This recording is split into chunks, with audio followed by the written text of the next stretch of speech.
Hi friends, welcome back to మీకు తెలుసా. మన దేశంలో ఎప్పటి నుంచో ఒక ఆచారం ఉంది.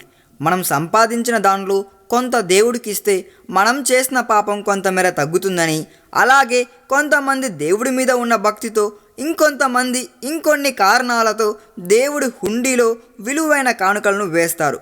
ఇలా వేసిన కానుకలతోనే కొన్ని దేవాలయాలు ఆదాయపరంగా టాప్లో ఉన్నాయండోయ్.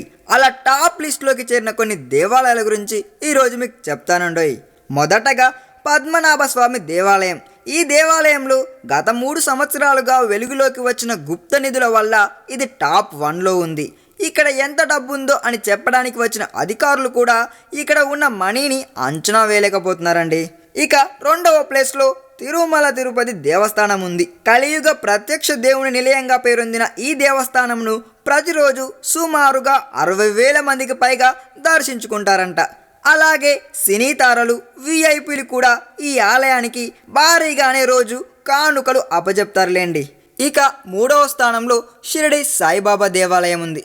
ఈ దేవాలయంలో భక్తులు భారీగా ముడుపులు చదివిస్తారు. అలాగే ఈ దేవాలయానికి భారీగా బంగారం, సిల్వర్ను కూడా భారీ ఎత్తులలో కానుకగా సమర్పిస్తారు. ఇకపోతే 4వ స్థానంలో సిద్ధి వినాయక గుడి. ముంబైలో ఉన్న సిద్ధి వినాయక గుడి ఎప్పుడు భక్తులతో కిటకిటలాడటమే కాకుండా భక్తులు ఇచ్చే కానుకల వల్ల ఇప్పుడు 4వ స్థానంలోకి చేరిందంటండోయ్.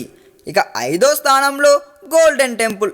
పంజాబ్లో ఉన్న అమృత్సర్లో సిక్కుల యాత్రికా స్థలంగా మంచి పేరు ఉన్న దేవాలయం గోల్డెన్ టెంపుల్.